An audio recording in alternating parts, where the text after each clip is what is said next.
मेरे लिए किसानों की सेवा भगवान की पूजा है और यही मान के उनकी सेवा के काम में निरंतर लगे रहेंगे।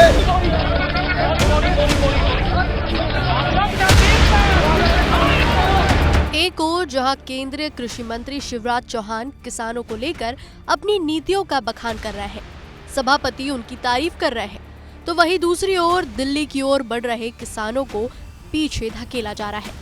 किसानों पर आंसू गैस के गोले छोड़े जा रहे हैं। ये तस्वीर है पंजाब हरियाणा के शंभू बॉर्डर की, जहां एक बार फिर किसान दिल्ली जाने के लिए जिद पर अड़ गए हैं। गौरतलब है कि किसानों ने ऐलान किया था कि शुक्रवार की दोपहर 1 बजे 101 किसानों का जत्था दिल्ली की ओर कूच करेगा और जैसे ही 1 बजा किसानों का जत्था शंभू बॉर्डर से दिल्ली कूच के लिए आगे बढ़ने लगा। लेकिन हरियाणा सरकार ने उन्हें बीच में रोक दिया और किसानों को रोकने के लिए भारी सुरक्षा बल तैनात हो गए। किसानों को रोकने के लिए पुलिस की ओर से शंभू बॉर्डर पर कटीले तार और लोहे की कीलें लगाई गई, लेकिन जब किसानों ने उसे पार करने की कोशिश की तो पुलिस ने आंसू गैस के गोले छोड़ दिए, जिससे पूरे इलाके में भगदड़ मच गई। हम तो आज भी आपको अपील करते हैं, एसपी अंबाला को भी मैंने बोला है, आप चेक कर लो, या बातचीत से मसले का हल करो या पीसफुली हमें आगे जाने दो। देश हमारा है, जिसके नागरिक हैं, हम कोई दूसरे देश से आए हुए लोग नहीं हैं। हमारे साथ जो दुश्मन देश के नागरिक जैसा सलूक नहीं करना चाहिए। हम अन्नदाता हैं, अन्नदाता आपको सरकार बनाता है। हम तो कहते हैं प्रधानमंत्री जी को सद्बुद्धि दे भगवान, वो बल प्रयोग से पीछे हटे, अपनी उपराष्ट्रपति की बात मानकर बातचीत का रास्ता खोले। बता दें कि इस संग्राम के बीच शंभू बॉर्डर के आसपास के इलाकों की इंटरनेट भी बंद कर दी गई है। हालांकि पुलिस के साथ किसानों के बीच छिड़े संग्राम के बाद किसान नेताओं ने दिल्ली कूच का फैसला वापस ले लिया है और वापस लौट गए। उधर दूसरी ओर किसानों के इस प्रोटेस्ट के बीच केंद्रीय कृषि राज्य मंत्री भागीरथ चौधरी का कहना है कि किसान आकर बात करे, हम बातचीत को तैयार हैं। किसान उनकी क्या समस्या है और कौन उसको सोल्व कर सकता है, कौन सा मंत्रालय क्या है, आके वो संवाद करे, बातचीत करे, उनके लिए दरवाजे खुले हैं। नहीं तो मैं भी उनका भाई हूँ, क्या समस्या है हमारे कोई बातचीत करे तो हम खुद उनसे वो आने के लिए उनके लिए दरवाजे खुले हैं, आकर वो बातचीत करें। अरे यदि वो बुलाए तो हम उनके बीच में जाने के लिए तैयार हैं। अब केंद्रीय मंत्री तो बातचीत करने को तैयार हैं, लेकिन किसानों के आने पर पुलिस प्रशासन का ये रवैया अपने ही आप में एक सवाल खड़े कर रहा है। चलिए आपको बता दें कि आखिर किसानों की मांग क्या है।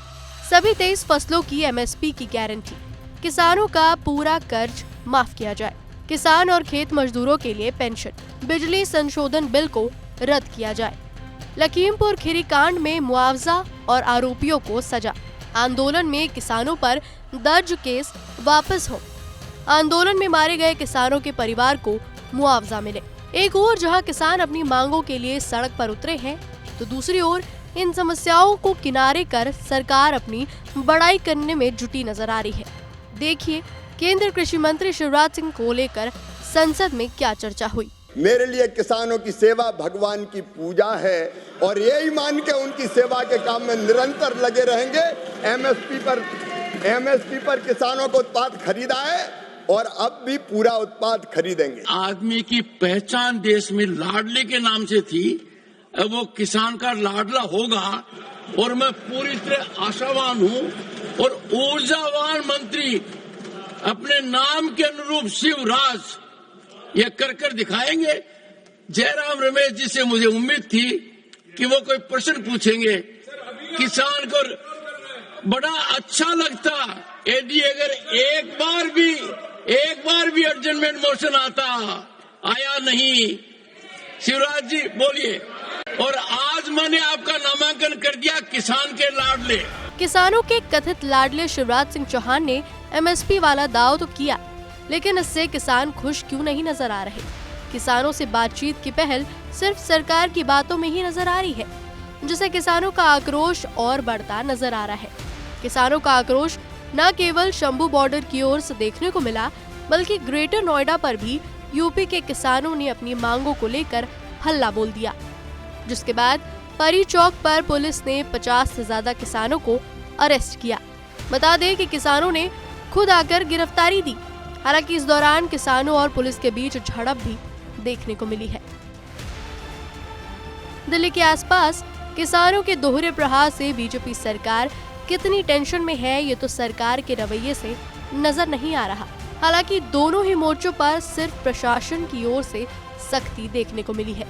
बहरहाल किसानों के इस प्रदर्शन को लेकर आपकी क्या प्रतिक्रिया है, हमें कमेंट कर जरूर बताएं।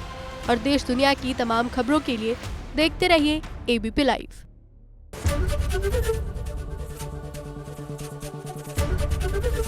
एबीपी गंगा, खबर आपकी, जुबान आपकी।